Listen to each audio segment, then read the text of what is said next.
thank you very much for the support and for giving me the opportunity to present what I've been doing in the past 4 or 5 years since I retired. I think there's only one person who can read Chinese, right? Among the members of the audience, only one. Can you read a little bit? Yeah. But everybody is familiar with the Tibetan situation, so there are a few slides that I think I want to skip because I don't think that it's necessary to give an introduction. So I'll just start off by this one. The PRC's current claim is that Tibetan became part of China since Yuan dynasty. Of course, the official statement is that Tibet has always been part of China since antiquity, but well, how far back is antiquity? And they started off by saying Tang dynasty about 50 years ago, but now they have revised it to Yuan dynasty. So what I do is just to start from Yuan dynasty, because anything before that is no point arguing, because even the PRC says no, it wasn't part of China, right? So it's I want to find out whether Tibet was indeed part of China during Yuan dynasty, which is about the 13th century, the Ming dynasty and Qing dynasty and Republic of China era. And in today's talk, the word Tibet has a very special meaning. It means only that what's the today's Tibet autonomous region, and we're not going to get into these areas in Qinghai and in Sichuan. There were in the past also what you might call Tibetan areas. So I'm going to skip that too because I think everybody knows that part of the history. So what I do is that for each dynasty, I look at these two groups of factors. The first group of factors is that from the systemic, from the administrative point of view, could Tibet be considered as part of China? And so I look at the classification in geographic tax, I look at taxation, tribute, census, and residency, registration, judicial system. In each topic, I want to see, well, do you have an integrated system with China? The second part is to use individual events. And so, of course, there are lots of material over here, and of course, what I cover today will be like 1% of all the evidence and documents that are collected. So this is my restriction. I have imposed a strict restriction, okay, for the simple reason that my purpose is to try to convince the Chinese that Tibet was never part of China. And I figure the only way to convince the Chinese is to use Chinese official documents, because if you use British documents and Indian documents, they dismiss that as, those are imperialistic lies, okay? So, and of course, the Tibetan documents don't count either. So you can see that I use only Chinese language documents that are written by Chinese. The Chinese are either in the Yuan dynasty or the Ming dynasty or the Qing dynasty. And of course, they're mostly written by Han. Some of them are written by Manchurians. Actually, many of the Anbans, they were sent by the Qing dynasty emperors to Tibet. They were Manchurians. Only the last two were Han. All these documents must have been published in China before 1949, but maybe during, in between these two these 2 years. But then they should also have been republished and reprinted by PRC. In other words, those documents not only have been written by Chinese, but they were also then reapproved by the current People's Republic of China because they had republished it. Okay? Also, most of these documents you can actually go and look it up from websites. In fact, from websites and databases that are sold or administered by the People's Republic of China. In other words, what I want to stress is that don't believe in a single word I say. Go and check it out. Of course, that sounds a little bit sarcastic if you don't know Chinese, but you read it up yourself. Okay? Today, of course, we have very limited time. So first of all, I'll go through the basic concepts, which I'll skip to actually, given the nature of this audience. So I'll just skip this basic concepts part. I'll introduce the structure of Chinese historical records. And after that, I'll just cover two dynasties, the Ming dynasty and the Qing dynasty. And for the Ming dynasty, out of the many administrative aspects, such as taxation, education, civil service examination, census, we will only talk about one part, okay? And that is geographical classification. And then for individual events, I only talk about one event, and that is this emperor's attempt to invite a living Buddha from Tibet. And then after Ming dynasty, I'll talk a little bit about Qing dynasty, and the administrative aspects, I'll talk about two aspects. Again, the geographical classification, and then after that, census and residency, citizenship registry. And then after that, we'll talk about a few individual events. We'll start up by the Guru massacre, and then if you have time, we'll talk about something else. My secondary objective, which is really why I became interested in this, is because I'm not a Tibetan. Why I'm interested in Tibetan issue is really because I want to show people that how far off is current version of history that you learn in PRC versus what was originally reported in the genuine Chinese official document. So I'm going to skip that part. This is a Vietnam court document that shows that even at that time, in 1884, the Vietnamese were using complete, 100% Chinese in the documents, okay, as opposed to the Tibetans, that for centuries, okay, they actually never used Chinese. So anyway, I didn't think that we need to go through that part with the current audience. So I'll start out with this part, and that is, if you study science, okay, you really don't care about the source, okay? We learn about Pythagoras' theorem, a squared plus b squared equals c squared, but you don't have to really know this from Pythagoras, because today you can prove it empirically. The same thing with the Einstein equation and stuff like that. So the source is not of primary importance. You can always prove that stuff theoretically, empirically, and so forth. History is different. Okay? Who should we believe? Particularly when it comes to the Tibet topic. My goodness, you talk to Tibetans, you talk to PRC, you talk to the British, okay? They all have different versions. Whose version is correct? The blunt question is, why should I listen to you? Okay? So, we need to then try to find out, okay, how reliable is the current system. So, anyway, so this is a brief introduction of Chinese historical documents, and it's, if you are not only just a Chinese, but if you're a serious historian, and pardon me for being chauvinistic, and that is, I do believe that the Chinese records are actually more reliable. You might laugh at me at this point, but afterwards I hope I'll be able to convince you. At this point you're going to laugh at me when I say that Chinese records are actually much more reliable, not PRC records, okay? But there's a big difference between Chinese records and PRC records. Okay? Chinese records are actually a lot more reliable because they have this, multi-centennial history of reliable records keeping. And the first thing you want to know is about this set of books that's called the Four Libraries, 四库全书. And basically what happened was that during the Qing dynasty, during the Emperor Qianlong's the era, they collected all the important books in the past, like 3,000–4,000 years, and then they edited, and then they reprinted it. And there are 4 libraries, okay? Scriptures, histories, writings of the sages, and collected works of major scholars. For the few of you who can read Chinese, Jing Si Zi Ji, and of course we are only interested in the history part. But these are sort of like rechecked and reauthorized important books. Okay? So that's one good source. You know that these are from reliable sources, at least from the Chinese point of view. Okay? And among the 4 libraries, Jing Si Zi Ji, the history part, if you look at Chinese history, how they were recorded from, centuries past. There's this system of having what you call daily records. You actually have a person that will follow the emperor, okay, and these people, and they actually literally, qi ji zhu means rising and living records. The moment the emperor rises from the bed, you start keeping these records. It's a daily diary, a daily record.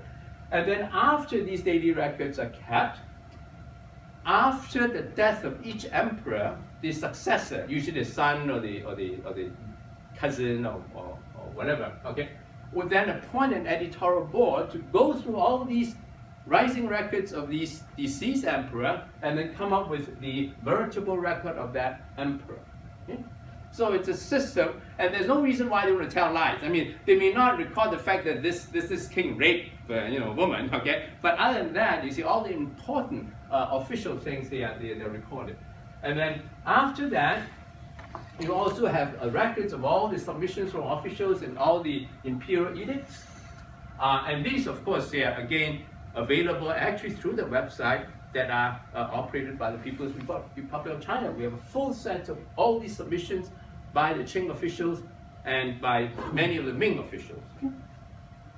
Now, after these veritable records are kept for each emperor, then at the end of each dynasty, the succeeding dynasty will then appoint an editorial board consisting of usually some of the best scholars in the country and look at all the veritable records of the previous dynasty and then write the history of the previous dynasty. Now again, many of you are familiar with the PLC records. I say that, can you trust that? You have it's like, the histories are written by the victors, and can you trust the victors in writing histories? Well, if you are actually familiar with these things, you've read those things, you'll find that they're actually very trustworthy, because you look from the content is that they write all the good things and all the bad things about the previous dynasty. And there's no reason why they want to badmouth the previous dynasty, by the way. And you can actually see that. So you have the 24 or 25 histories, that each dynasty would have at least one, if not two, what you might call the official version. And the word 正史, okay, 正史 actually means not only official, it means the correct. And again, I mean, with this typical Western approach, you say, correct? You're talking about the government written history as correct? Well, okay, you see that, they taught that they are actually very objective, okay? So you have this, but at least from the Chinese point of view, that would be the best source. There's no other more authoritative source, okay? And so you have the first of the 24 or 25 histories, which is classics, and that's not only in terms of historical records, but in terms of literary sort of writings, okay? And that, of course, is very famous. It's called a 史记. And then down to, these are the only two that we are interested in today, and that's Ming history, okay, and that's written by people in the Qing dynasty, okay, and it's actually the chief editor, of course, was actually the prime minister at that time. And then the Qing history was then commissioned by, at that time, the Republic of China president, who later became the Emperor Yuan Shikai. And of course, this person, I'm sure many of the Tibetans over here, not many, I think all the Tibetans over here would know this guy very well. He is the brother of Zhao Feng, and Zhao Feng, of course, I think is known as the Butcher of Tibet. So, but you can see that given that kind of family background, you see what he has written about Tibet, you will see that he's actually very honest, okay? He really didn't distort, because he actually, exposed a lot of the sort of unpleasant things about what happened. And then this whole set of documents, many of them are actually called 世修, imperially commissioned books. So there are a lot of these imperially commissioned books, okay, that represent the official position of the Chinese government. Again, it goes back, as I say, for many centuries. And so the purpose is that we are going to look at these things and say, oh, this is the Chinese official view of things. And they are very, very different, as you will see later on, from what you see from the PLC's sort of propaganda, what you call it. So anyway, this is just a very brief overview of what you can do. If you're interested, you can go to the computer, go to internet, and if, of course, you have the Columbia University Library, then of course it's even easier. But if you're not a member of the university community, most of these things actually can be accessed either for free or for a small fee, pay them. And so all these books that I'll be citing, okay, you can get them from the library or from the internet at home. For background information, instead of using the Wikipedia, background, only for background, non-controversial issue, I'm going to use Baidu. Baidu is actually what you might call the PLC's the equivalent of Wikipedia. Wikipedia is not universally available in China. They block it, okay? And they provide a substitute for the people living in China, and it's called Baidu. So I'm trying to bend my backwards. That I'm using all Chinese data and records, including background information, from the Chinese equivalents of the Wikipedia. So anyway, so this is the structure. We have finished this part. Just a very brief introduction of Chinese historical records. We're down to this part A, and I'm trying to see whether Tibet was independent during the Ming Dynasty, and I'm going to look at the first topic, foreign religion. Geographic classification of Chinese versus foreign regions. So, first of all, let's look at the PRC's version. The PRC's version today, the most authoritative position stated by the PRC is given by the Historical Atlas of China. And if you go to Baidu, they will tell you that the chief editor of this series of books, the Atlas, is one of the leading foundation pioneers, blah, blah, blah, and so forth. And then it was awarded a special grade award, and is hailed as one of the two foundation-laying achievements in the field of history of China during the PRC's during the PRC regime, and it's one of the most important achievements in Chinese historical geography. And you can easily go and verify that this is the, sort of the authoritative version by the PRC's government. Okay. So this is their version of the Ming Empire. Their statement of the territory of China by PRC is this. And you can see that the white is non-China. Anything that's colored in China. And their version, their claim is this, is that during Ming China, Mongolia was not part of the Ming Empire, but today it's part of China. So it's part of China, it's colored. Xinjiang was not part of Ming Empire at that time, but it's China now, so it's colored. Anything that's not China is white. But anything that is part of the Ming Empire is yellow. So you can see that Manchuria is yellow, and then Tibet is yellow. So this is the main emphasis, is that they claim that Tibet was already part of the Ming Empire, and also Manchuria. Now this part is actually very amusing, because we were brought up, okay, to think that, I don't know, maybe only 2 of you would know this. How many of you have heard of this guy? Wu Sangui. Anybody, have you heard of Wu Sangui? Yeah, I think only you have heard of it. You have heard of it? Okay, he is the traitor, he is the art traitor, okay, who allowed the Manchurians to come in and conquer China, okay? But according to this map, this guy is not a traitor. He is a national hero that sped up the unification of China, okay? Because according to this map, what invasion? There's no invasion. I mean, it's unification. It's Manchuria is really part of China, okay? And of course, also Tibet. So that is the PRC's version. Incidentally, there's no source given. In other words, it's according to who? And we say, well, according to the PRC's government's authority. Okay? Okay. Now, remember just now I said that there is correct history, official history, and of course the correct official history of the Ming Dynasty is called Ming history. And of course, let's say basically the structure, and that it is has 332 scrolls, a huge piece of work, okay? It covers all the aspects of the Ming Dynasty. And again, this is just an introduction of how you can go to the website and go and read this stuff. Again, it sounds sarcastic at this point because they're all in Chinese. It's available for free. And these are official websites, and this is actually by one of the top universities of China. It's actually a photocopy, okay, of an old manuscript that's provided. So it's very, very trustworthy. It's nothing to argue about its validity and authenticity. Okay? So I'm just going to go through it very briefly, but this is just a table of content. You see a table of content. It starts out with, not starts out, this is scroll number 315, and it lists over here under Yunnan province, Burma, Myanmar, okay? Over here Laos, and over here northern Thailand. So according to this Ming history that was written, okay, hundreds of years ago, they officially stated that Myanmar and Laos and northern Thailand is part of Yunnan province in China. Okay, stated very clearly. And then over here, what you have is it down to 320. You have over here Korea, and then over here you have Vietnam and Japan. And then towards the end of the book, you have over here the religious and spiritual kings of Tibet, and then some other officers of Tibet. And this is the main argument of the PRC's sort of claim of sovereignty over Tibet. And let's look at this.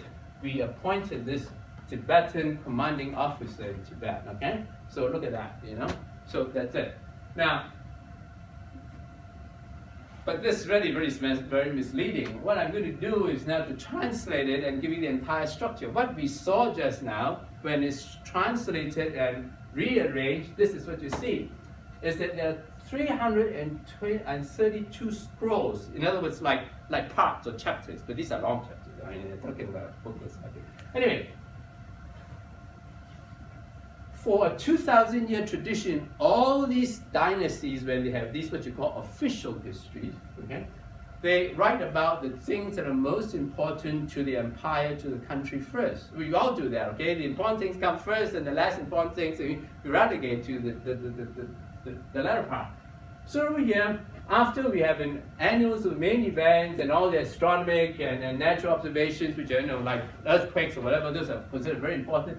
You start out by recording in detail the territories of your own country, and there are 300 pages of that, and it's called Geography 1 and Geography 7, and it's the same tradition used in all the official histories back to 2,000 years ago, it's a catalog, a brief description of all the areas. And in this particular case, it's what I show you just now, okay, in Chinese, and that is geography 1 to 7. And in geography 7, Yunnan, it then has Burma and Laos and then northern Thailand. And then it's in this part, Tibet is not mentioned at all. Okay? It's not mentioned over here, even though Burma was mentioned. Okay? And then after that, they have other things that are important, like officialdom, structures, stuff like that. And then they have imperial families. And then they have biographies, and biographies occupies really the longest part of this history. And then after that, they talk about ethnic rulers. These are ethnic rulers that are sort of appointed by the emperor, but they are not in the officialdom. Okay, I mean, so now Burma and Laos and northern Thailand is mentioned again. And then after that, they are foreign countries. By that time, you realize that they have reserved about less than 5% of the pages to this less important things to China. One about foreign countries, and foreign countries would be the whole bunch of them, including Holland and Italy. And then after that, they have the Western lands. And what I show you just now about the commanding officer is over here, and there's some Tibetan entities are mentioned in Western land number 3, which is the second to last scroll of the Ming history. They mentioned that there are a whole bunch of these Tibetan religious kings, and of course that commanding officer. Okay? So actually, it's very obvious that if you look at it, you don't have to even look at the content of the book. If you look at just the table, the structure, you can see that it's very, very clear that Tibet ranks behind Holland and Italy. I mean, it's a totally irrelevant place. It's just so far and remote that it's not here. It's not here. It's not even here. It's not even here. It's here. Okay? So anyway, so actually, if you go to you go back to this Western Land 3, which is scroll number 331. Okay, 331 would be Western Lands number 3, and then you have this, which is what I showed you in Chinese just now. Okay, and they'll talk about these what you call religious kings and spiritual kings, and then they talk about this country, which all the Chinese records now agree that they have no idea where this country is. Apparently, somebody came to the court and said, "Oh, I represent this country. I'm going to give you tributes," which are actually not tributes. You know, the standard practice at that time is that you give the emperor $1 worth of presents. The emperor will then award you $10 worth in return. So actually, you have all these people that come in and submit tributes. Basically, they make a lot of money out of this emperor. Okay, so and they don't know where they come from, by the way. Okay, so you have this guy. Then you have Nepal. Then you have this main argument by the PRC, and that, hey, we had an officer of commander, which is a title that was given by the Ming. And again, actually what happened, if you read the actual content of the book will actually explain very clearly how these titles came about. It's basically this Tibetan officer say, "Oh, I want your title and also give you a gift." And then afterwards, okay, I'll give you a title, and if you give me a gift of $1, I'll return a gift of $10. It's that kind of arrangement. Okay? And then after that, you have a whole bunch of them. And then after that, this is the second to last, and the last scroll, they have other entities that include Samarkand, and then these two, of course, are places in Saudi Arabia at this point. Okay? So that's how Tibet was treated geographically by the official Chinese document. Now, one question you might say is, hey, wait a minute, remember what I said about how these histories are compiled? Ming history was actually written by scholars during the Qing dynasty, okay? And you might say, hey, wait a minute, I mean, these Qing emperors might have just tried to belittle the Ming territory, right? So actually what happened is that we have another set of traditional records, and this is what you call unification record. And this was started since the Tang dynasty, since about 800 AD, is that all these central governments, they would then compile catalogs of their territories, okay? And there are thousands of pages. So the Ming unification record was compiled actually several times, revised several times by different Ming emperors in the Ming dynasty. Well, because your territory changes, right, over the 280 years of the Ming dynasty. So we are just going to look at one of those, actually, one of the earlier ones, okay, it's by Yingzong, okay, Emperor Yingzong. And you can see that, okay, it's a very formal procedure. They follow the tradition. It's done in all these preceding dynasties, okay? They appoint the top scholars, and then they will go to the records and will compile this catalog of territories. And then the emperor would then personally write a preface, okay, after the editorial board will submit the final sort of version, and then so let's see what it says over here, okay? Let's see what it says over here. So this thing has 500 plus pages. Okay? And again, you can download it for free in its entirety from a PLC website. So there's no question about its authenticity.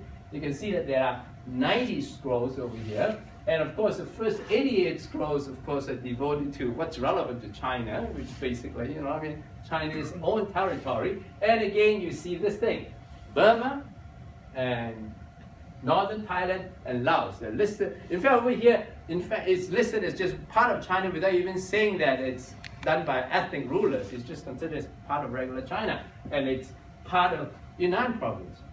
And then after that, they have this thing. The last two sections are relegated to these irrelevant people. Okay, Wai-Yi. Rai actually literally means foreigners. Okay, you can't be more foreign than a foreigner. I mean, foreign aliens. Okay. And so, okay, the correct translation of the word "yi" can be a little bit more generous. So I use the word aliens. Okay, but you're right. It could be foreign barbarians, which is even worse. But anyway, so you can see the ranking: Korea, Manchuria, okay, Japan, and then Tibet. Okay, Tibet ranks after Japan, and then you have, which is of course in Chinese, okay? And this is Sifan, which I've translated the original word in Chinese. So it is one of the foreign aliens or whatever after Korea and after Japan. And then in the next one, you have a whole bunch of other foreigners, including again the Saudi Arabian territories of Mecca and Medina. And I just want to show you the photographic image of this. You can see that this is just a table of content, okay? The whole book has 5,600 pages. Okay, so you look at this thing, you can see that. And the Yunnan, you have the Burma and Northern Thailand and Laos, okay? And then over here, this is foreign barbarians, foreigners. So you have Korea, Manchuria, Japan, and Urukio, and then Tibet. And then over here, then you have Vietnam, and you have Thailand, and you have Malacca over here. And over here, this is Medina and Mecca. Okay? So this is what you have. Any question at this point? This is a preface written by the emperor, okay, for this grand catalog of the territory. Okay, so of course, I just want to show you this thing. You have to believe my translation because if you don't know read Chinese. But that's what this emperor says. Since ancient times, emperors ruled the world, prospered by unifying the world sea. The world sea, okay, is Chinese world. Okay, literally it means anything under the sun or under heaven. But in Chinese, it actually means what's relevant to China. Those parts that are not relevant to China is not considered, things that are under the heaven. But so. Our territory is truly vast, okay? And then westward it reaches the sand dunes, which is now Gansu and Xinjiang, which means that it doesn't mention that it reaches Tibet, okay? The Gansu and Xinjiang. And then, of course, but then the emperor also claims that lands in all directions without exception come to a court to pay respect. It's just basic, braggery that we all, every culture does that, every ruler does that. We rule the world, okay? So basically, but then. Again, they also want to be serious. You cannot rule a country by just bragging, right? I mean, you have to be serious. So, as for governing within our own national boundaries, okay, then there are the capital cities, and then the 13 provinces, okay, and they list out explicitly the 13 provinces. Of course, there is no mention of Manchuria or Mongolia or, of course, Tibet, okay. And then also recorded are the aliens from all directions to whom we confer official titles. And this, of course, this part. Is this thing, okay? These are all these foreigners that come in, and pay respect to us, okay? But they are not the ones that are really within our boundaries, not the national boundaries, okay? So, but this is the centuries, okay? So actually, basically, according to this preface, it just agrees with the earlier tabulation, is that this is where it is. So this is really what it is, okay? The western part of it. This is the modern map, okay? This is the modern map published by the People's Republic of China. Okay? Now, this is what you have in front of you, okay? So this 5,600 pages includes a map. If you look at this map, you can see that all these Chinese areas, they are, number one, they are framed. It is white letter on black. Okay, this is the capital, the Shandong province, Nanjing province, Hunan province, okay, and this is Gansu province. All the non-Chinese areas, they are not framed. It is black letter, white background. Okay, so this is black background, white lettering frame. This is Korea, this is Manchuria, this is Japan, this is Vietnam, and this is Tibet. Okay. Now it's literally in black and white. You can see that which are the places that are considered by the Ming government as China versus non-China. And this is, of course, a map that was published in 1461 by the Ming government. So anyway, to summarize it, this kind of a document follows a century-old tradition. It's commissioned by the Ming Emperor. It is compiled by leading scholars. The Emperor personally proves it. Not only is Tibet excluded from the China section, but it's labeled as a foreign entity and grouped with many other equally foreign entities, including places in Saudi Arabia, for example. And of course, the map further confirms it. So it's difficult to imagine anything that's more explicit and authoritative for the Ming government to say that the Ming government doesn't perceive Tibet as part of it. Okay, we're talking about authenticity over here. So I purposely went to this website that was operated by this is the German one, right? Bavarian State, well, they call the land, of course, National Library, East Asian Digital Collection. And remember I said that the unification record was sort of revised several times through the 208 years of rule of the Ming dynasty. Okay, so that one we saw just now was 1461, and this one was revised. Okay, and then you can see that basically the same thing. You know what? I always joke about the fact that I joke to people. I wear name brand shirts. Okay, I bought all my name brand shirts in Shenzhen, China. Okay, I bought this name brand shirt for $6. My point is that you can go to China, you go to a museum, you see all these artifacts about all kinds of historical things, and gee, I can order one of those for $10. I mean, everybody can. These things you can't fabricate. The reason is that you have copies of this not only in Taiwan, in Hong Kong, but in Germany, in the United States, whatever. Okay, so you can go to. So actually, that's the reason why it's very safe to go to the PRC website and look at this, because the PRC may doctor whatever they want, but they wouldn't dare to doctor these documents because they know that you have these things. Well, anyway, so you can download them. You can see that basically the same thing. It confirms. And so 100-some years later, the territory remains the same, and that Tibet is outside China. Professor, are there other territories that are not considered part of China? You mentioned some of them on this map. What are the other ones like that? Okay, well, actually, it's clearer if you look at this map. Because actually it's the same, so actually look at this. Sorry, I was looking in the wrong direction. Yeah, this is Vietnam. Yeah. This is China, yeah. Fujian. Okay. This is Okinawa. Okinawa. Okay. And this is Japan. This is Manchuria. This is Korea. Up there, up the top. Left, yeah. Okay. This is Hami. Hami is in Xinjiang. Oh, okay. So at that time, there's no dispute that Xinjiang wasn't part of Ming Empire. Oh, there's no dispute. You remember the map that I showed? Yeah. Even PRC today recognized that was not part of empire. But they were saying that this was part of China, and PRC is saying that this was part of China. Yeah. Okay, but that actually is no dispute that this was part of China. And this, of course, is Western lands. And Western lands, of course, will go on. The term Western lands actually traditionally would mean anything all the way to Roman Empire, because actually Roman Empire sent envoys to China as early as in the Han Dynasty. Okay, so it's just this whole stretch of that. And Medina and Mecca. Yeah, yeah. So anyway, we can summarize what we have seen. One is that if you go back to this earlier slide about what PRC says about the authenticity and the authority of the author, and you can see, well, I mean, that's what they say, meticulous scholar. And I say, my goodness, I mean, it's very different from your own old record. But so this is the PRC's version.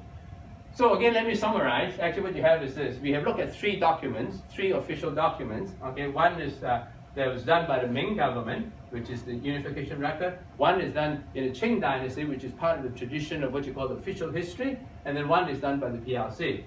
And you can see that the Ming one claims that northern Thailand and Laos are inside the Ming Empire, whereas Manchuria and Tibet is outside.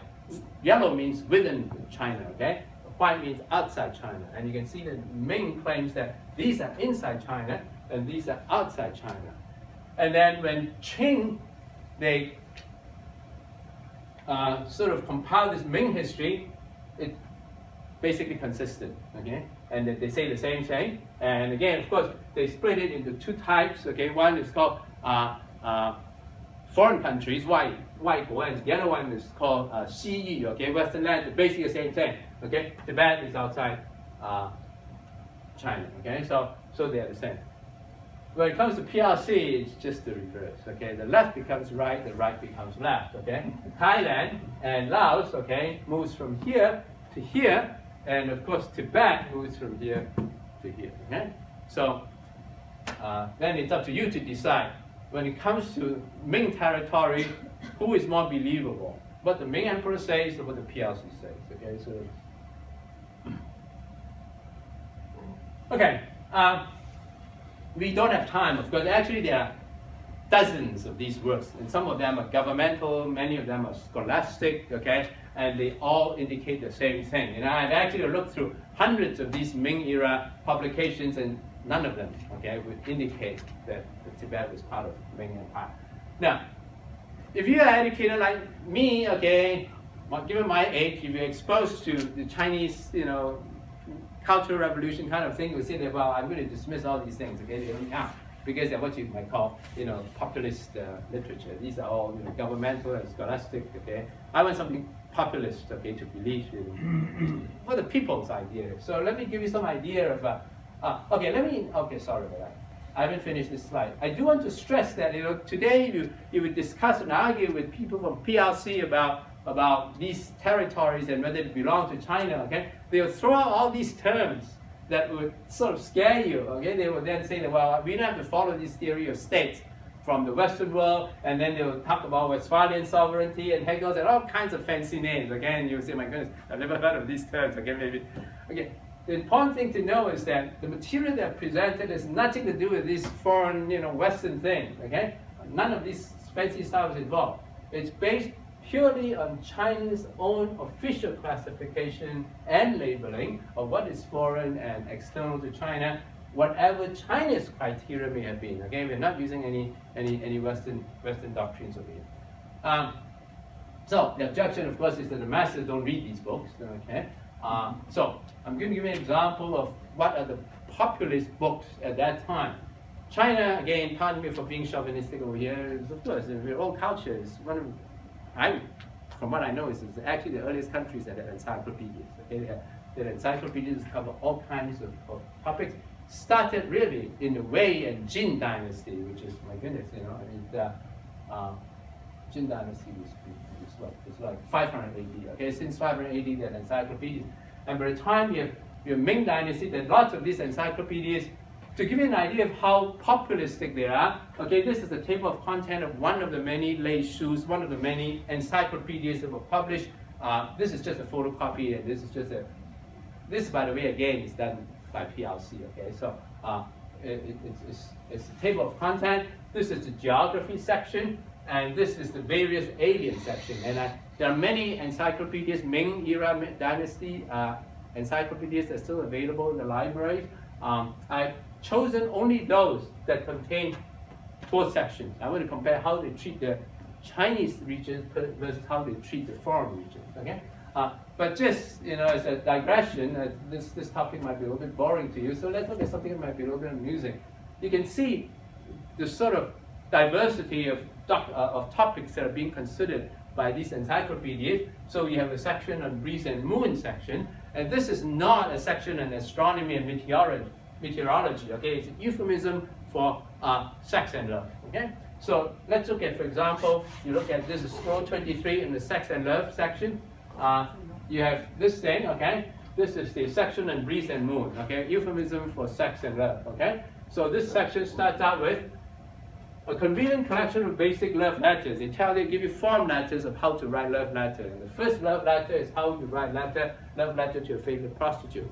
At that time, you don't write your love letters to your wife or to your girlfriend. Okay, you write a love letter to your favorite prostitute. Okay? Several pages later, okay, this is page 200 by the way, 14 pages down. You have a form letter, a reply letter from a younger gay partner to the older gay partner. China was a liberal country for many centuries. Okay, we were never sort of restricted by these mores about gay or whatever. So this one, okay, appended, wonderful recipe for a romantic nuptial suite. Basically, it's a recipe for aphrodisiac. Now, I'm showing you this not to suggest that any of the distinguished members of this audience might be interested in this stuff. I just want to prove to you that these are really obviously very populistic books, okay? And also they obviously enjoy wide circulation because they have all kinds of topics, right? Okay. So we go back to the 2 sections that are relevant to what we're going to talk about right now, okay? Chinese geography versus foreign, right? So these are all the books, and this is the one that I've shown you, but there are several of those. Okay, I just pick up a few that would fit into the width and length of this slide, okay? There are many others actually that there are about, I think, 20-something of these Ming dynasty encyclopedias that are still available from libraries. Okay? Original, you can see the original images of those. Anyway, so you have all the 13 provinces and the 2 capitals, okay? And the consistency, of course, is that every one of these encyclopedias, in the section concerning China, they will have yes for all these and no for Tibet, okay? There's no book would ever mention Tibet. Tubo. What? Tubo. Right. Tubo. Yeah, you're right. Yeah. So now this is from a copy from another book. Okay, it's actually from this one. Okay, and then you can see that for the foreign countries, they would have these pictures of different foreign countries. So this, okay, is for Laos, and this is for Tibet, and this is for India. And so this is number 27, this is number 31, 27, 28, 29, 30, 31, 32, okay? So if you look at these different books just now, for this book, you can see that Tibet was 31, and then Laos 27, and then India was 32. And you look at all these books, okay, you can see that they, of course, the contents are different. They handle different numbers of foreign countries, okay? Some would introduce more or less, some would introduce more. And again, consistently, well, actually most of the books at that time, they used the word Xifan, okay, to talk about areas that are west of Sichuan but east of Tibet. It's corresponding to today's Qinghai province and the Sichuan province. And they use Tubo, okay, to mean what is roughly today's TAR. And you can see that, you know that Chinese hates Japanese. Okay? I mean, we consider Japanese as really invaders. So, but you can see that every time when they are mentioned, Japan always ranks above both Tibet and Xifan, okay? Usually the top ranking countries will be Vietnam and Korea and Japan and so forth, okay? Because they are the most closely related foreign countries to China. And this is considered as just so irrelevant and so remote that they, very often you can see that they not only, the average ranking, not only rank below Japan, it ranks even below India and below Java. This is what it is. So this is a summary of the, in other words, actually, if you look at the Ming Dynasty geography textbooks, there's absolutely no way you would get this impression that Tibet was part of China. Okay, there are many other administrative aspects like taxation and census, which of course we don't have time to go into. I think we are running out of time. I just want you to tell me, what would you prefer that I do? You want me to talk about the Qing one, or maybe some more of a Ming one? Maybe you can tell me. Move on to the Qing. Maybe. What? Move on to the Qing. Okay, you want me to move on to Qing? How much time do we have for the? We're not. We're actually not impressed. Yeah, we're Okay. not impressed. We still got an hour, Oh, we still got an hour. but probably you want to leave some time for Q&A. Okay, if we still have an hour. We Really? still have an hour. 40 soon. Yeah. Okay. Maybe I'll just go through this very fast then. Okay, we'll talk about individual events. Again, many individual events. Okay, the records will show that, you know, the sort of the non-relationship or the non-existence of relationship or sovereignty between the two places. So this is from Ming history. Again, as I say, this is what the Chinese would consider the correct official history. Okay, and of course this is also recorded in veritable records. Okay, and because of course I've translated this thing, but this is a very close translation. Okay, it's about an incident where this emperor Wuzong was trying to bring this living Buddha from Tibet to Beijing. Now remember, this is written by Chinese mandarins, okay? So it's from their point of view, and of course they don't think very highly of the Tibetans or the Tibetan monks, okay? But so I'm just doing the translation, so don't kill the messenger if you see something that is not very complimenting or it's insulting to the Tibetan culture. Anyway, okay, so according to the Ming history, that's a record of this thing, which is Da Bao Fa Wang, which is the lineage of this series of these spiritual kings are based in this area, which is about 70 miles south of Lhasa. Okay? I'm not sure that maybe Kongkadashi can tell me of Da Bao Fa Wang. What's the Tibetan? Exactly. Yeah. Okay. That's okay. So, but then by the time, okay, it's like 1515. Okay, they were sending tributes, once every 10 years or whatever. But it's still some kind of relationship, okay? So at that time, the emperor was misled by his attendant. Remember, this is a translation, okay? And it's written by mandarins, okay? And they have their bias against the Tibetan monks. Anyway, but they would say, was misled by his attendant who told him about a Wu Si Zhang, which is a Tibetan monk that could see through 3 incarnations and was hailed as a living Buddha by people in the monk's country, Tibet, okay? And he used the word country, okay? The emperor wanted to meet him and ordered the eunuch Liu Yin to be the ambassador to invite the monk, okay? Not summon, okay? And the emperor doesn't summon these people from a foreign country. You get an ambassador to invite the monk, okay? The prime minister at that time, which is called Liang Chu, okay, objected. And let's see what they said.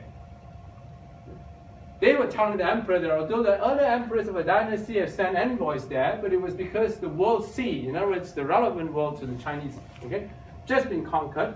And it was done in order to guide and educate the ignorant and to control and comfort the faraway places. As we have enjoyed peace now, the succeeding emperors have only bestowed presents to these Tibetans because they came to seek audience with the emperor, but we have never carelessly abused our diplomat by sending them to that remote place, a godforsaken place. You're not going to go there. I mean, okay. And they say this eunuch is asking for a huge amount of resources, a large number of ships to go there, and it's going to be a big burden to us. Don't do that, okay? Don't do that. And then it says that further, after leaving our border, now this is stated by the prime minister, and it was recorded, of course, in the correct history of China. After leaving our border at Tianquan, 6 barbarians, okay, now this is a very clear geographic name, okay? Leaving our border, and this is where it is, okay? So this is where the border is. According to the Prime Minister, the Ming Empire's border is here. After you leave our border here in Sichuan, okay? In Sichuan, okay? After you leave our border, there will be several tens of thousands of miles more to traverse, requiring several years. Along the way, there's absolutely no station, there's nothing, we have no power, nothing there. And then, what happens? We have highwaymen and robbers. How would it'd be defended. It would lower the stature of China and invite humiliation from a barbarian. The whole idea is totally unacceptable. And then ultimately say, we as subordinates regret that we will not perform the associated documentation work for your majesty. In other words, they're telling the emperor that you won't do something that dumb, you go ahead and do it yourself. Okay, we're not going to cooperate with you. Okay? The emperor, of course, rejected advice, and then they just, even though many other officers, okay, objected, same way. So anyway, then they started preparing the gifts for the living Buddha, okay? They used pearls, okay? They completely depleted the gold holdings of imperial palace because they're using gold and to make all these utensils, okay? And then considering tens of thousands of silver was made, and then they also brought in hundreds of thousands units of tea and salt to be brought as present, okay? And then Liu Yun was given 10 years. This is interesting because if you know anything about the journey of the journey to the west, in the Monkey King, okay? They're talking about this monk that went to this western heavens, okay, and took years. It's like God knows where the place is. The same thing. Actually, they were not quite sure where this Tibet is, so they're given 10 years, okay? So you can see how remote that place and how irrelevant that place is, not to mention governing, the place. But anyway, so this is just how huge the entourage was, okay, and that is, they just messed up a lot of people with a whole fleet of ships that went and tried to, entice this monk to come. Anyway, so they were just blocking everybody and using up a lot of money. And then by the time they reached the Sichuan province, they wanted 200,000 taels of silver for the trip. And of course, that's practically like the total annual budget of the province. Okay, they want the annual budget of the province to prepare for more presence in Sichuan, and the local Sichuan government, of course, objected. So finally, they're down to 130,000 taels, and then of course they start hiring workers and make all these things, okay, and work day and night for a year. And then after more than a year, then they resumed the duty, okay, the journey. Liu Yun resumed the journey from Chengdu towards Tibet, accompanied by 10 military officers and 1,000 soldiers. According to Chinese history, this is the only time. This is the only time when the Ming emperor actually sent troops into Tibet. Okay, and it's not for fighting; it's for bringing this or inviting this monk. Okay, 1,000 soldiers. Okay? 2 months later, arrived at the monks' region. The so-called, well, this is again straight translation. Okay, so-called living Buddha was worried that the Chinese meant harm because the monk is saying that, who on earth are these suckers? They bring in all these presents and want to invite me to go there. Is there anything that's that good in this world? So they didn't trust these people. Okay, so they hid himself. This angered the Chinese military and planned to use force. The barbarians knew about that and attacked them at night, seizing all the treasures and weapons. 2 officers and several hundred soldiers died, and an additional half the number was wounded. Okay? Liu Yun, the eunuch, escaped using a fast horse, but was only able to save himself and nothing else. Like everything was lost. Okay? If you think that is a little bit weird, well, it is. Okay, there's the whole idea of telling you the story. After reaching Chengdu, going back to Sichuan, okay, this eunuch issued a gag order to his subordinates and said, don't tell people the truth. They used fast horse to submit as a report an empty envelope to the court. When the report reaches the court, the original emperor has died, and the succeeding emperor ordered Liu Yun the eunuch to return to be punished for his wrongdoings. This anticlimax is actually the climax for the purpose of this talk, because the whole story doesn't say anything about punishing the monk or even taking any action, even condemning the monk. You would think that, my goodness, the eunuch didn't do anything wrong, okay? But obviously this monk didn't obey the order of the emperor, okay? And again, you killed so many of my soldiers. There was no mention. And of course, I think the whole thing, the whole story proves that at that time, Tibet was actually a foreign country, and China has absolutely no hold or control over this. So that ends my my material on Ming Dynasty. So let's go to Qing Dynasty. The Qing Dynasty problem is a lot more complicated. The reason is that Ming, I think, the documents are just so obvious that Tibet had nothing to do with China, and that there's nothing much to be said once you see the documents. Qing was different. See, Ming was a dynasty where the Ming government never really made any claim. They couldn't care less. They're not interested. They never made any claim to the fact that Tibet was part of China. The Qing was different because towards the latter part of the Qing dynasty, the Qing government not only made claims to the fact that Tibet belonged to China, okay, they also eventually sort of invaded Tibet.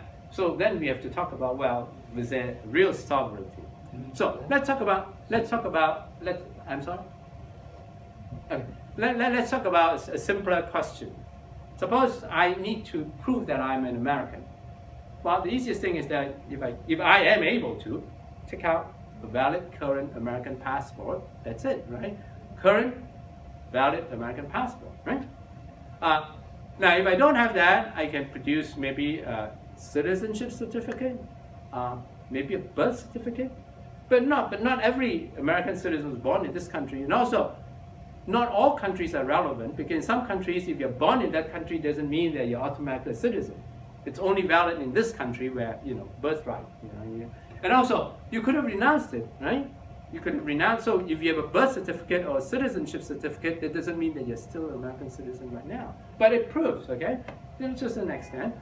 On the other hand, if I want to prove to you that I'm an American citizen, and I show you a picture that I've taken with President Trump or President Obama, not only that doesn't count, but it immediately implies that I have something to hide. I mean, why is this person showing me a photograph with President Obama and Trump, right? So, the same thing with talking about sovereignty, okay? I mean, what do you think would be needed to prove that Tibet was or wasn't part of China?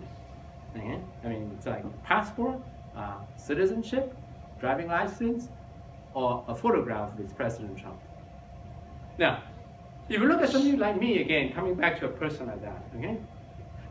I think there are people in this country that would consider that I'm not as American, even though I hold an American passport. I don't have blonde hair, I don't have blue eyes, okay, and I don't watch football. But you might say that, well, in my case, I'm probably 98% American. Well, because I have a valid passport. On the other hand, you ask me, am I a Chinese? Well, legally, I'm not a Chinese, okay, and I was not born in China, okay, but I read Chinese books every day, okay, I eat Chinese food, okay, and I speak Chinese every day, and in fact, all the time, okay, as a living language with my wife. So maybe you can, give me 50%? So, if you start scoring me out of 100, maybe I get 50 points of being a Chinese and 98 points for being an American, right? So it's the same thing for a lot of issues, okay? It's not absolute black and white, 0 and 100. In the case of Ming, it is really 0 and 100 because it's really 0, okay? In Qing Dynasty, we need to take the approach about whether I'm Chinese. You see, you score it at a 0, 100, or something in between. So, what are the criteria do you think? You can think of it either from a Tibetan side or the PRC side. What would be the most important criteria for deciding whether Tibet was or was not part of China? Any suggestions? Tax. What? Tax records. Exactly. Okay. One is tax records, right? But again, I can then say, well, Hong Kong today, okay, China doesn't collect tax from Hong Kong. But I think nobody will object it, dispute it. Hong Kong is not. So you're right, okay? It's just a birth certificate. A birth certificate would give you citizenship, but some countries, they don't accept it. So, but that's one, okay? What about? War. What? War. Outcome of war. Yeah, in other words, have you had an actual conquest, right? Was it an actual conquest? Was there a military record that we have invaded, or whatever you call it, unified, okay, whatever, okay? Anything else? Ethnology. Yeah, culture, whatever, okay? Leadership. Culture, okay, and then what else? Was that? Now, we have actually used one in the Ming Dynasty in its geographic records, okay? Have you ever claimed it? Except that one is in two directions. It's important to prove that it isn't, but it's not important to prove that it is. Because if I can prove, like what I've shown in the Ming Dynasty case, is that you have never claimed that Tibet is not yours, then obviously it's not yours. You're not even interested in claiming it, right? On the other hand, if you have claimed that a place is yours, that doesn't mean that it's yours. It's just like, if I claim that you owe me $1 million right now, okay, well, simply because I've claimed it doesn't mean that you actually owe me, right? So it works, in two directions.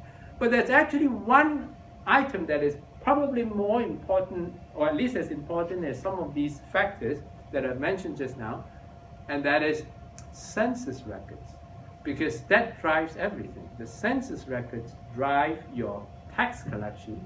Okay. In fact, in the olden days, when you conquer a place, the first thing that the defeated people would do is that they say, okay, I surrender and I'll give you my tax rolls, okay? And it's always done in China too. I submit my tax rolls to you. So it drives not only a tax collection, it also drives your list of subjects and citizenship, okay? Who are your subjects? The subjects are those people that you hold the tax rolls, which are the census, okay? So because that's what I want to talk about, okay, is one of the first things is that has the Qing government ever considered Tibetans as Chinese in terms of subjects, in terms of tax rolls, okay? But anyway, so actually you can think of some of these criteria over here, and these are the criteria that are actually used by the PRC, okay? And that is geographical documents, which I have already talked about as an example for the Ming Dynasty. Do you have power of the representatives in Tibet? And you can see that these criteria, okay, again, the relevance differ from country to country. You can see that it's an important criteria. It's high, not very high. I've sort of classified these criteria in 5 sort of categories: very low, low, medium, high, and very high. And you look at, for example, your power to send something to rule over that piece of land or whatever, and you see that Iowa is undoubtedly part of the United States. But you see that because of the federal system, actually Washington, D.C. has very little power in sending somebody to govern Iowa, right? And of course, power to dismiss top key local officials. This is what the China government has always claimed. Oh, no, we have power in dismissing even the Dalai Lama and so forth. But again, in some countries it's very important, but in some countries you say, well, Donald Trump has very little power when they disagree with the governor of New York, for example. Okay, so we have to consider all these criteria. Each criteria we have to look at it and say, does it show that China has sovereignty? So we don't have time to do all of those, of course. So these are some of the criteria. These are some of the criteria. We are going to concentrate on this because this is the most important. It drives everything else. Is that do you get to conduct census? Do you have these tax rolls? And the tax rolls will then confer nationality and would become Chinese. So will they ever consider it as Chinese? Okay? So anyway, as I said, judicial system and blah blah blah and so forth. We don't have time to talk about that. So anyway, we'll look at several aspects. I would say one is to go back, just like in the Ming Dynasty. We look at during the Qing Dynasty. What do those geographic books look like? And then we'll talk about the census and residency registry, about whether they're considered as Chinese subjects or Chinese citizens. Okay? And then eventually we get some time to talk about individual details. So now I have mentioned just now that China, for thousands of years, the central government, okay, and of course the scholars, okay, they have sort of compiled all these standard texts, okay, and it's like every tradition, every dynasty that follows the preceding dynasties in the tradition. So there's another traditional set of records, and that is called comprehensive reference, 会典, okay, and they have the Qing 会典, they have the Ming dynasty 会典, they have the Yuan dynasty 会典, they have the Song 会典, and so forth, okay. And again, these are huge, pieces of works. And of course, they are, also imperially commissioned. Okay, in other words, it's about as authoritative as it can be. Now, the Qing comprehensive references were compiled 5 times over the 267 years of the Qing dynasty rule of China, and just pick one of those. This is during the Yongzheng. This is the emperor, the Yongzheng era. This is the Qing dynasty period. Okay. 1644 to 1911. Okay, so during the Yongzheng period, okay, this is the map. This is, okay, I've taken the image of, from the book with the 2 pages, and this is the map, and you can't see that, of course, very clearly, sort of enlarged it. So this is the map Now this is 80 years into the rule because Qing dynasty started in 1644, so this is 1727. It's 80 years into the conquest or the rule of China by the Manchurian government. And you can see that this is a map of the imperially commissioned national sort of record. You can see that they show Korea, they show Okinawa, Ryukyu, Vietnam is here. Now, you might think that I've cheated because I blocked this, so let me go back. Okay, this is blank over here. Oh, this is blank over here. Okay, I'm just enlarging this. See, but Tibet is just so irrelevant that it's not even labeled. Okay, I'll talk a little bit about this. This Sengshu Lake is a lake that's in the Qinghai province today. That's considered at that time as a source of the Yellow River. Yellow River is the mother river of China. So China was always interested in Sengshu Lake, even though they recognized that Sengshu Lake wasn't part of China, but they want to know the source. So this is used as a very important geographic mark today. Okay, so this is somewhere in Qinghai. Okay, and anything west of Qinghai is considered so irrelevant that they don't even mark it. Whereas at least they do mark things like Vietnam and Ryukyu and of course Korea and so forth, and Mongolia. Okay. So it's very clear. It's that as late as in 1727, Tibet was included. Now, there's a big difference, and it's after 1792. I think many of you know that in 1792, there was actually an army that went into Tibet, and went into Nepal, okay? And there was a war between Nepal and Tibet and China. And then after that, the whole thing changed. In fact, if you look at the Qing history, the official Chinese history, which is called Qing history, Qing Si Gao, okay? It's stated very clearly that, in fact, it said, we began to have sovereignty, real sovereignty over Tibet after this war in 1792, okay? So, but that's just a statement, okay? But you can see that all the other records actually sort of conform to that, is that the Qing government really didn't start claiming sovereignty until 1792. And so that's it. In the next sort of this is, of course, as I remember just now, I was showing you about the Great Ming unification record, and then the Qing dynasty did the same thing. Great Qing unification record, and the Great Qing unification record, again, there are several editions, they were compiled over the 267 years of Qing rule. So in 1812, this map, you can't see this, okay, but since this one proves that the PLC is correct, so to speak, so I don't need to be very clear. No, because you see, this is it's a photograph of a photograph. Okay, so but it's very clear right now. It shows Tibet over here. Okay, so Tibet was considered part of China by 1812.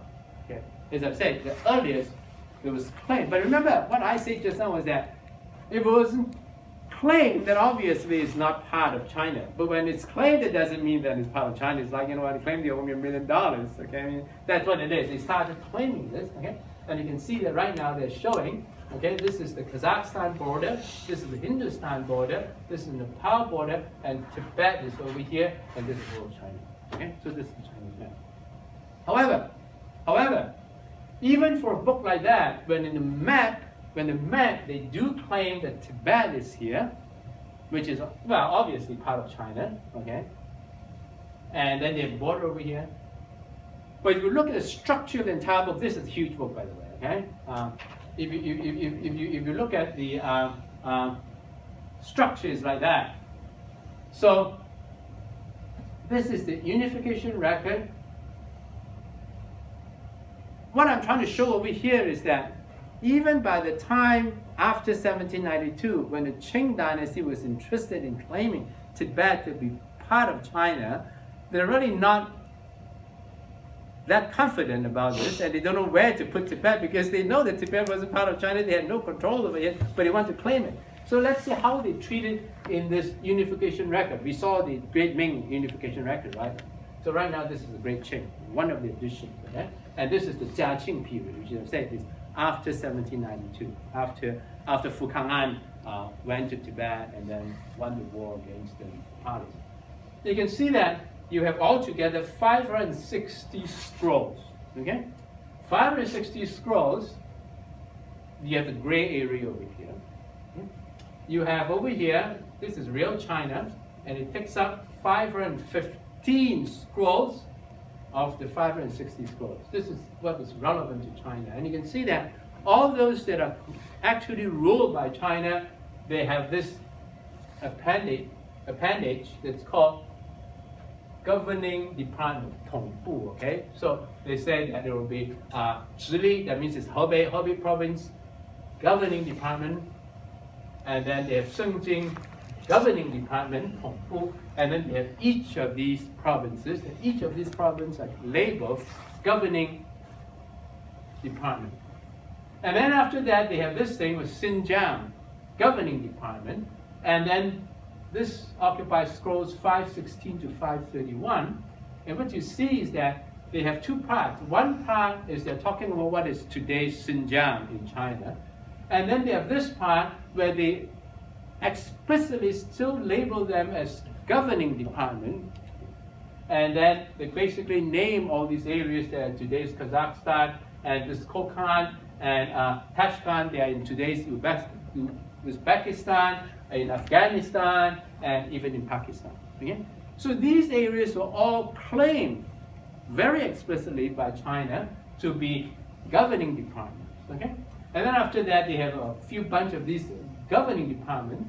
And then after that, and then over here they have this Tibet. And Tibet actually is the first area where there is no title of governing department.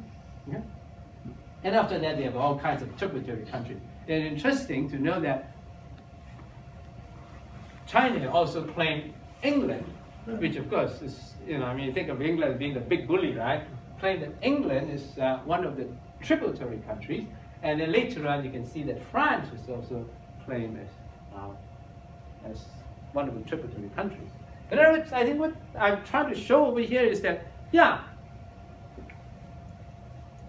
in this map, this is incidentally the same book, okay? In the same book, in the map, China claims that Tibet is part of China, whereas this doesn't seem like a part of China because there are borders over here, Kazakhstan, Hindustan, and so forth. But then over here, you put these places, Pakistan and Kazakhstan and Uzbekistan, you put that over here and label them as governing departments, and you put Tibet over here, and then you have France and England as tributary countries. All I'm saying is that, hey, there's a lot of braggery over here, and you cannot say that just because you've claimed something, okay, that is true. But what is more important is this. This is interesting. Look at this. See, actually, one of the important claims of the PRC of sovereignty over Tibet is the existence of what you call tributary route. PRC says that Tibet has always been part of China, not only that they were submitting tributes to us regularly, but they were established tributary routes. Okay? They were so established, the practice was so established. Okay? Actually, that is really very, very sad from the part of the Chinese, because when you say this, it simply means that you, pardon my language, you don't know shit about Chinese history. Because if you look at this, you can see that because you use common sense. You don't need to fix a route for your own people. You only fix a route, you only restrict movement of foreigners. When foreigners come into your country, you restrict the movement, and you can see that very clearly over here. Tributary route, is it specified? For all these areas, it is not specified because it's part of China. The line is over here. Only in areas that are not clearly China would you specify tributary routes. So tributary routes will only specify starting from here, okay, and then all the way down to here, okay. These are the countries, some of them, who actually submitted tributes, and there will be tributary routes established even for England. So you have tributary routes established for England and for Burma and for Tibet, but not from real China. So the fact that you have tributary routes actually proved the other way around. You also have the consistency as a king, not only about tributary routes, and also about the treatment of census and tax, is that the line is over here. Everything above this line, okay, you have census and tax records recorded. Remember, this is thousands of pages thick, okay? And then starting from here, then it's basically we don't have anything because it's all brag. We just brag about it, but we're really not serious about it. We have no tax records, we have no census. We don't collect tax from England, okay, and we don't collect tax from Tibet. Okay? So anyway,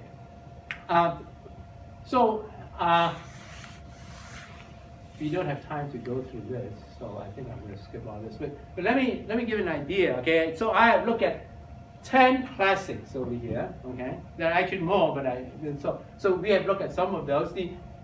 These are what you call imperially commissioned. That's with the rate superscript too, okay? They're compiled through years, and you will see that. So these are the ones that we look at. The ones that we have looked at, I put a question mark. Remember the contradicting. When we look at the unification record, we look at this one just now. The map shows that Tibet is part of China, but then the structure of the book shows that it isn't, so I put a question mark. And actually, we look at all these books that are published through the years, okay, that are not widely, but they are officially recognized as authoritative during the Qing dynasty, and it goes from the beginning of the dynasty to the end of the dynasty.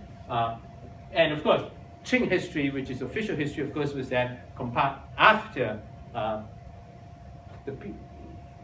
the downfall of Qing dynasty. Okay? So you can see that, again, you don't see any book that would clearly tell you that Tibet was part of China. You have some of them that clearly tells you that Tibet wasn't part of China, and only the book that I have shown you just now, where they actually contradict each other, they make some claims, but not the others. Okay?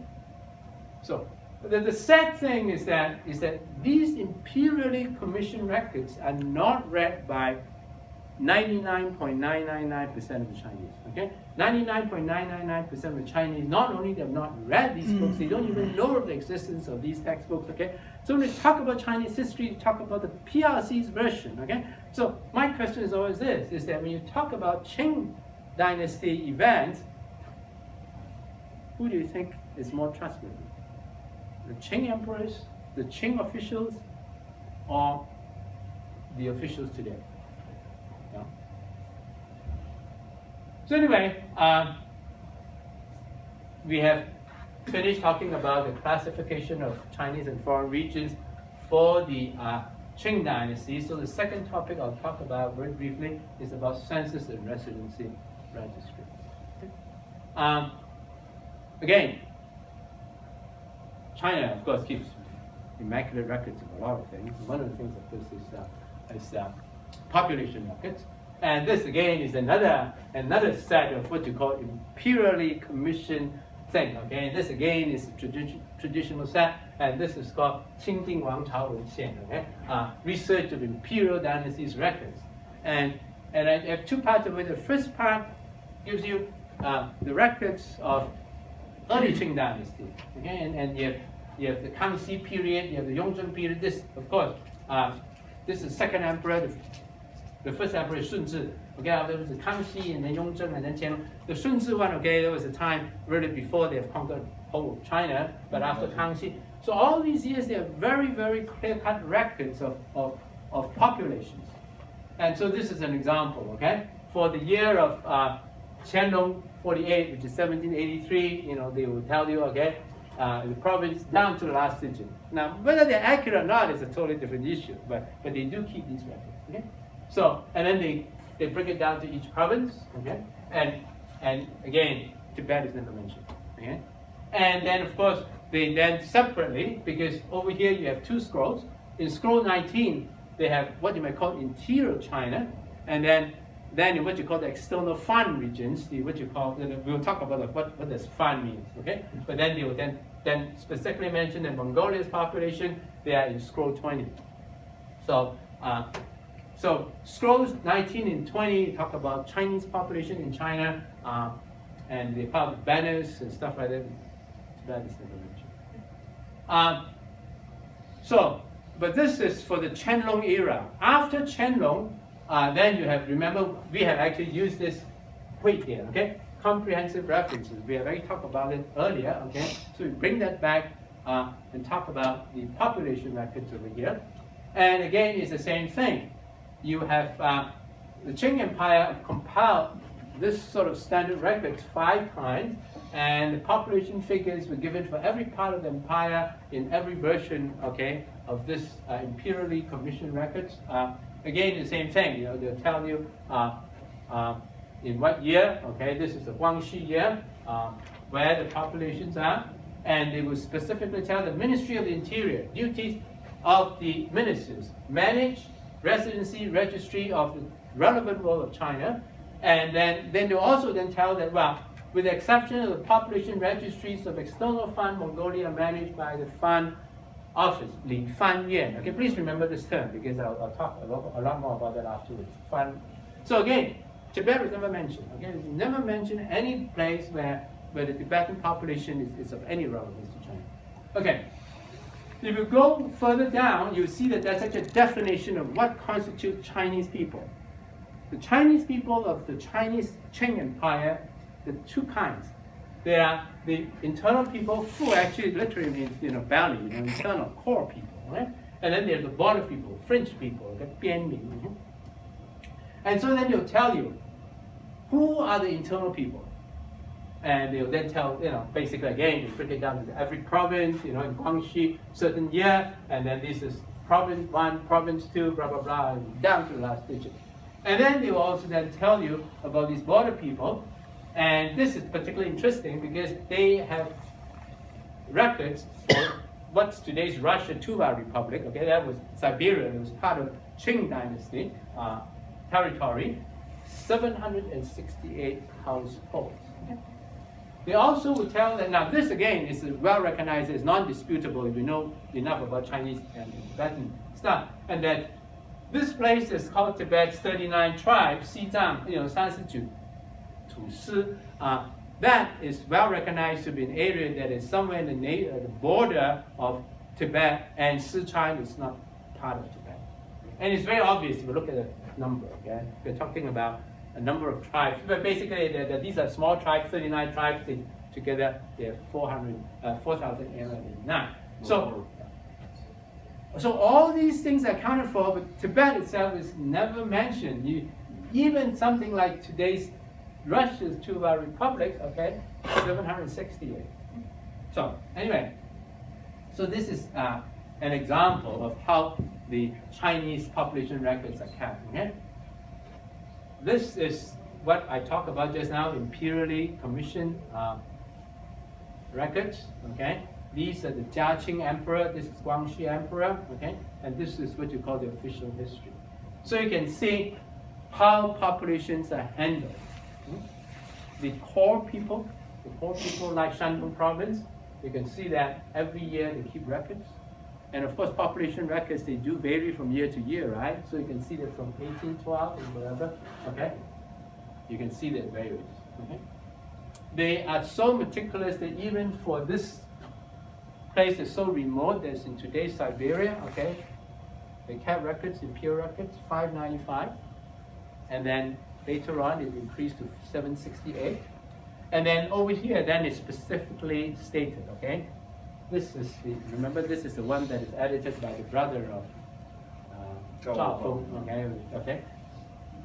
Specifically stated that by that time, this became part of Russia, and we have no records, there's none of our business anymore. So it's all taken care of very nicely, okay? Now, you look at the Tibet 39 tribes, which is the Tibetan tribes, is in borderline area between Tibet and Sichuan. It's interesting, the population doesn't change over a 200-year period, okay? Now, and also, actually it's like that. The number actually comes from this book, which I haven't mentioned earlier, but I want to mention that right now. There's this book that's called Tibet Record, which today's China recognizes in all the scholarly publications that they don't know when it was published, they don't know who the author was, they have no idea where this book comes from, okay? But it's the oldest existent book on Tibet affairs, and it was published around 1750, okay? But it's, the PRC recognizes that and admits that they don't know who the author, they don't know when it was published, okay? But it's from that book that you have this figure 4889, and then it was used throughout the years, okay? Which implies that even for this group of people, inside Sichuan, which is agreed to be part of China, they actually don't have records, okay? That's the reason the same number is used over 200-year period. But at least it's mentioned. At least it's mentioned. It's specifically mentioned that these are the border people, okay, of the Qing Empire. Tibet itself is never mentioned. Okay? Now, also again, I want to give you an example of how honest Zhao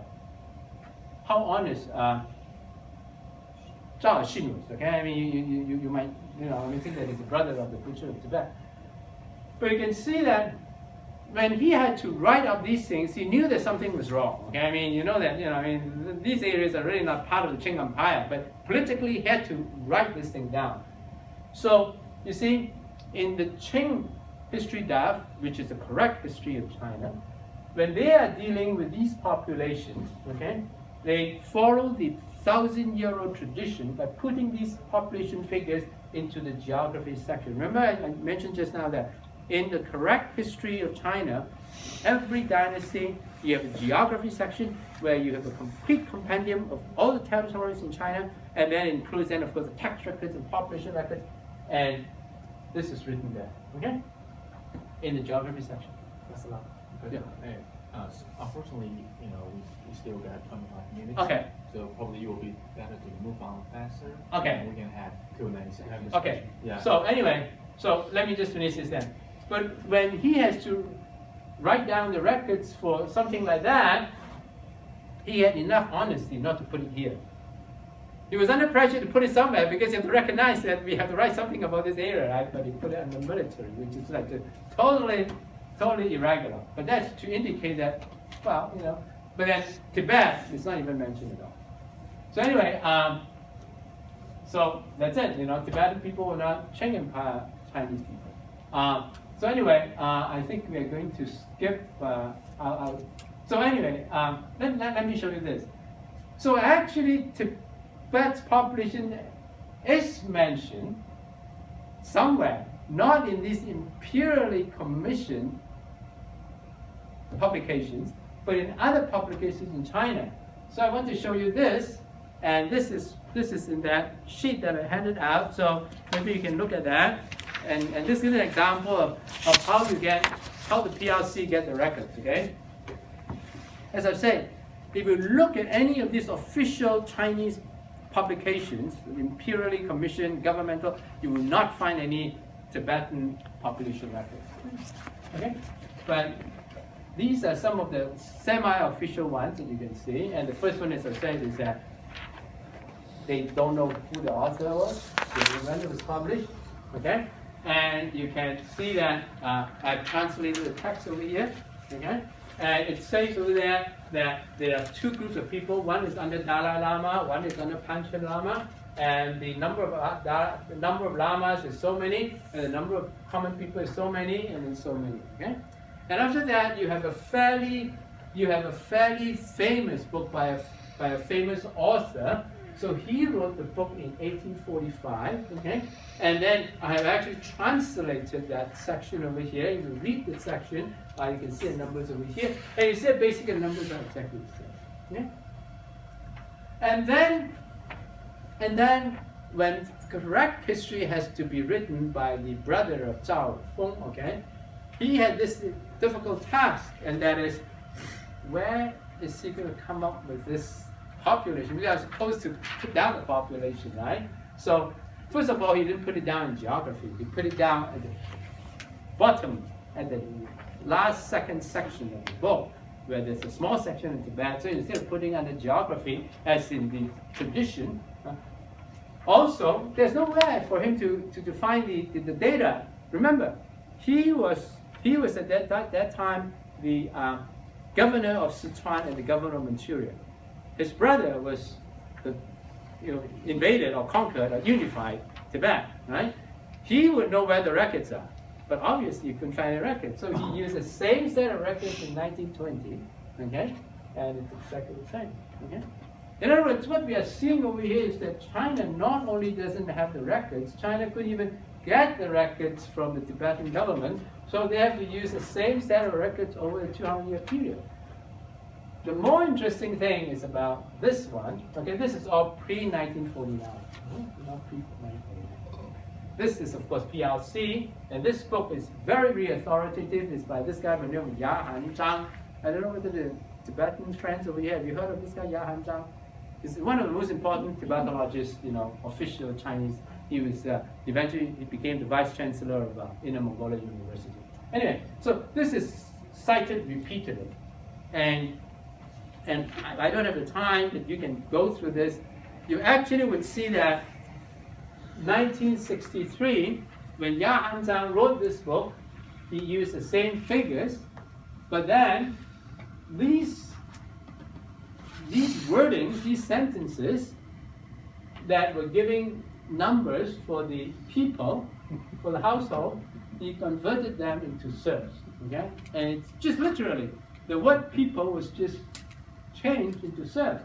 And incidentally, this is one of the only two, what you might call, semi-primary source documents pre-1949, semi-primary documents that the PLC has ever produced to reflect the number of serfs in Tibet. And because the PLC, of course, claims that one of the important reasons for unifying Tibet is to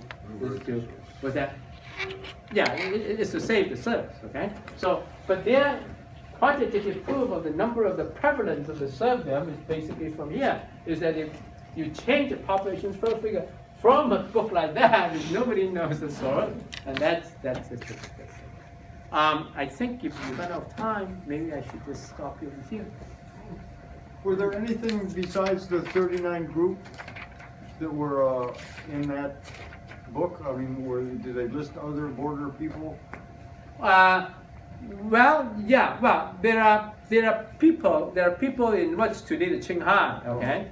Yeah. They will come. You see, there was no dispute about the fact that Zhao Feng conquered, unified, whatever you call it, what's Kham area, the Sikang area. Yeah. Okay. And in fact, there were plans of converting that into a provincial government. Yeah. So they had records there. So also that's the reason why I started out by saying that I only want to talk about Tibet as today's Tibet. Because if you're talking about the other Tibetan areas in Yunnan and in Sichuan and in today's Qinghai, then there was a time when China really exercised, real control. Well, actually, this 39 groups actually is more on TAR Qinghai border. Yeah, they are here. Oops.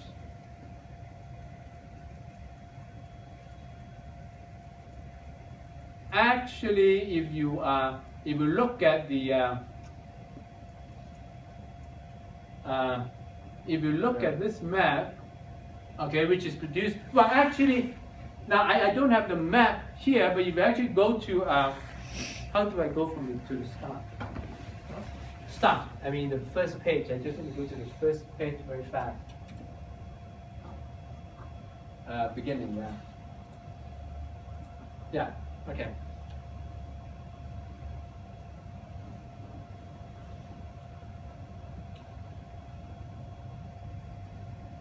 Yeah. This is Ming, and this is published by, of course, PLC. Right. If you go to the Qing map, they'll actually show you, that Qing map will actually show you where the 39 tribes are.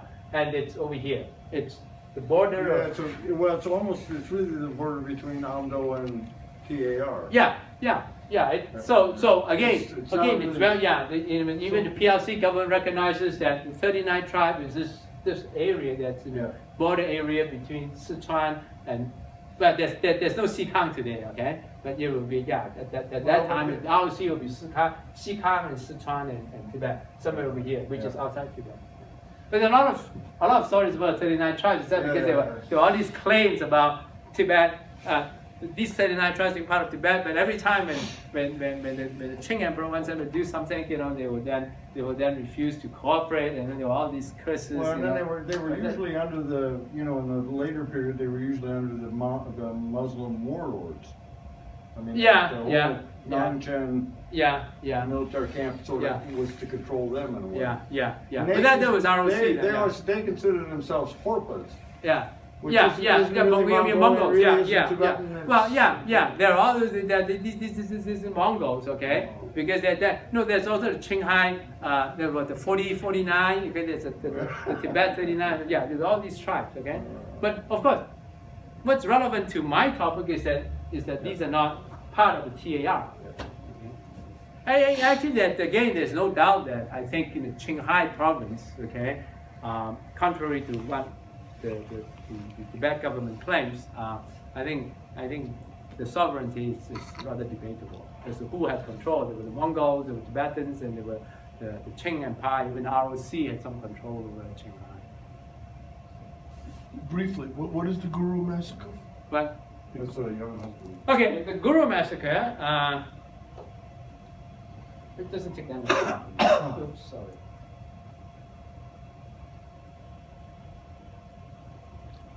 You want to move? Yeah, I don't move to the Okay. bottom.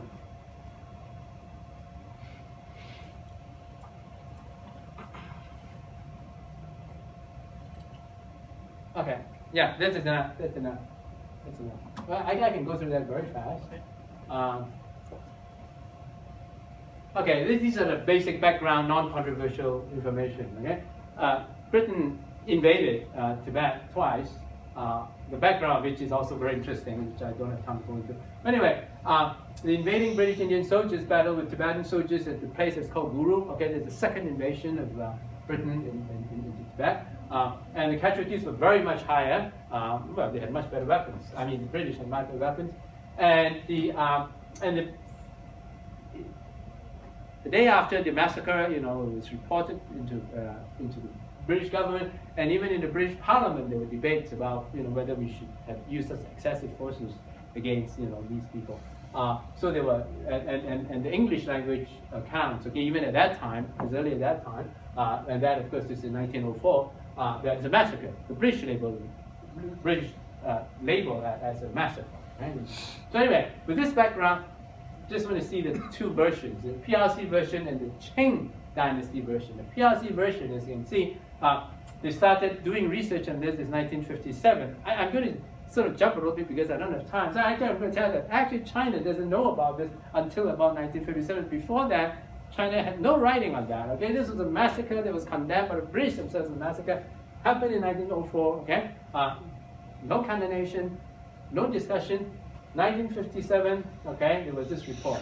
There were more than 1,400 casualties in the Guru battle. It fully exposes this is straight translation. The beastly characteristic of British imperialism, even within Britain, which happens to be true. Those with a minimal sense of righteousness stood up in multitudes to protest this shameful thuggery. In fact, even in the past 5 or 6 years, there were 2 more British books that were published on this Guru massacre. This is another one, okay, the indignance is expressed by the PRC authors. There were more than 1,000 casualties, nobody surrendered. They fully demonstrated the heroic spirit of the Chinese people, were not afraid of aggressors and would rather, they would rather die than to bow to bullies, okay? And then this one says, the beastly actions of the enemies are so angering that they make our hair, the Chinese, our hair stand up very easily. So I had to comb it all the time. They stand up straight up. That day, 1904, March 31st is the day Tibetans will never forget in history. This is the day British imperialism created the heaviest debt of blood against the Tibetan people. Okay? So this is the Chinese Army PRC version. You look at what the Qing dynasty Amban wrote. Okay? At that time, the Amban, okay, the representative from Qing Empire to Tibet, the Amban, okay, it's called Yutan. So these are extracts from 2 of the documents. These are primary sources. Okay? These are actual. One is a telegraph to the foreign ministry reporting the conflict between Tibet and India, and of course you can get the original, from the website, from Chinese website. So this Amban is reporting.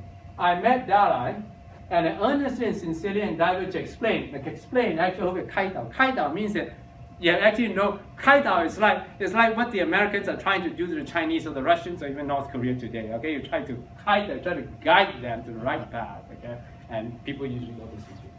So to hide out the situation to him and to convince him, he remained obstinate and arrogant and refused to provide horses and transporters. We actually, what the time is that the Amban has no power. So basically, the Dalai Lama was saying is that don't meddle in our affairs. We are having this war with England, and you're not helping us. Okay, I don't want you to go and help because he wanted to go and talk to the British. Okay, so basically, the Dalai Lama, which actually shows that he had no power because he couldn't even go and meet somebody on his own. Okay, let alone sort of using any military pressure, whatever.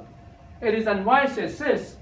Basically, that's what I can do, you know. And we can only patiently think of alternatives. Subsequently, I received his reply informing me that they have already battled with the British in Guru and lost. Okay, that's all they know. That's all this Amban knows is that he knows. Oh, you know, they fought and then somebody died. Okay, casualties included 4 foreign officers and several hundred foreign soldiers.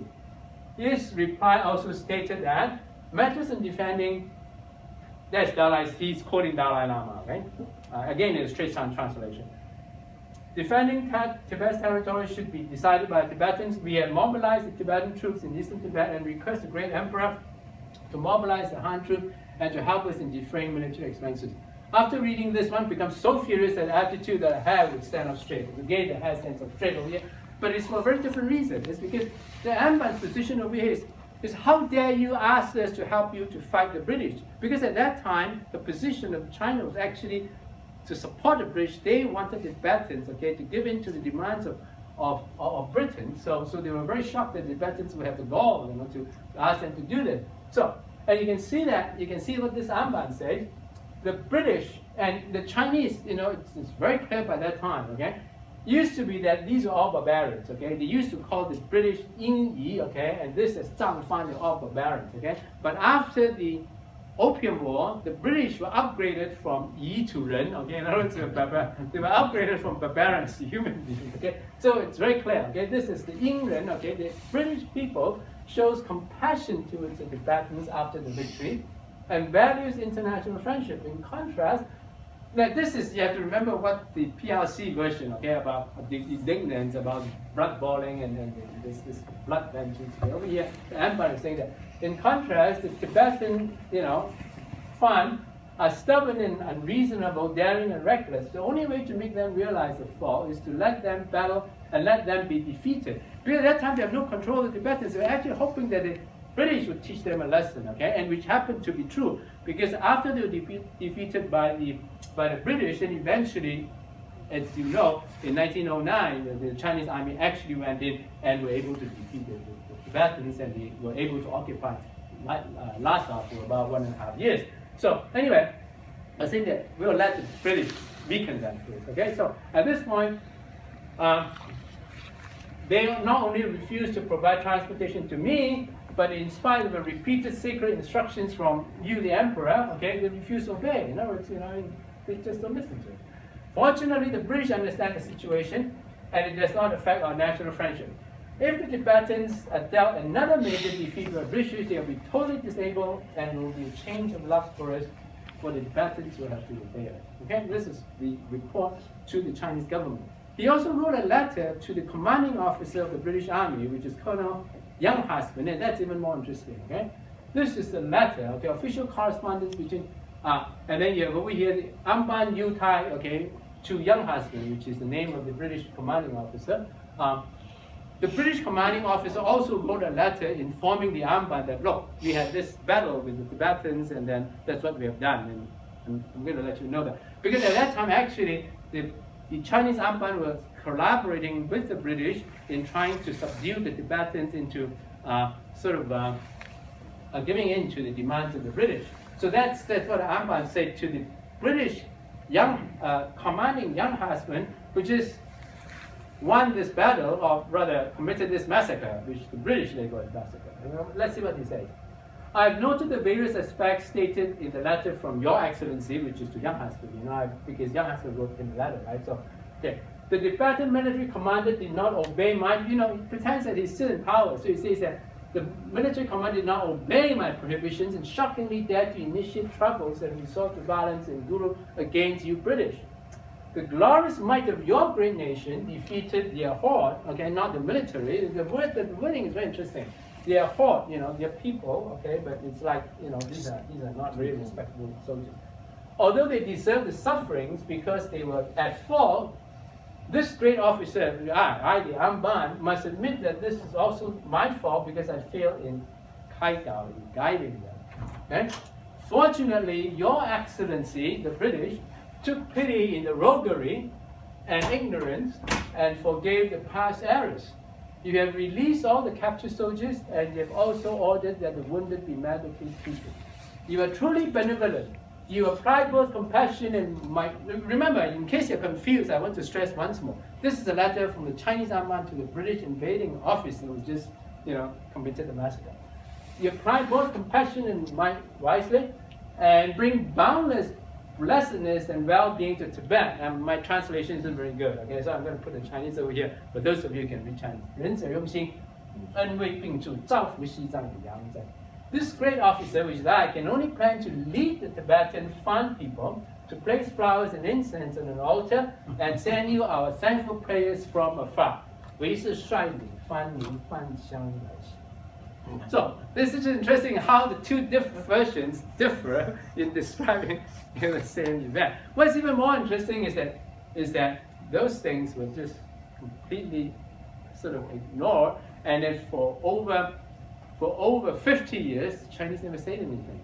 And then after the, what you might call the liberation of Tibet, then all this were, not this, they kind of like, they got this. So that's what they did, is that they start doing original research, and that's when they came up with this version. Okay? And that's how beastly the British were. Thank you. Okay, thank you, Professor Lau, for presenting a very Well, comprehensive case. thank you very much. Before we adjourn, I think a few thank yous are in order. This event was made possible by collaboration between the Choral Tibetan Studies Group and the US Tibet Committee, and also with some help from Modern Tibetan Studies Program here at Columbia. So we'd like to thank everybody involved in organising this event, and also Professor Lau for giving us his time and providing a very definitive account of Sino-Tibetan relations against the official state narratives. And I'd like to thank everyone for coming out on Friday. So, And thank you for hosting us. Thank you. Thank you. another round of applause for everybody. And thank you very much for the support and making the arrangement and the time, and appreciate it. Thank you.